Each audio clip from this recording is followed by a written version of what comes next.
So, yung cable, same color. So, hindi natin alam kung saan yung line dyan, tsaka saan yung neutral dyan.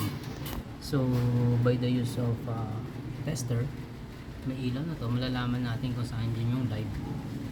So, check natin itong isa. So, isa negative. Wala siyang ilaw. So, check natin itong isa. So, yun.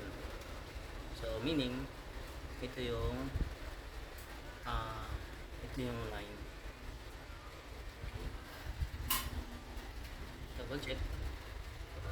Okay, wala. So, ito yung line. Kasi mag-add tayo ng additional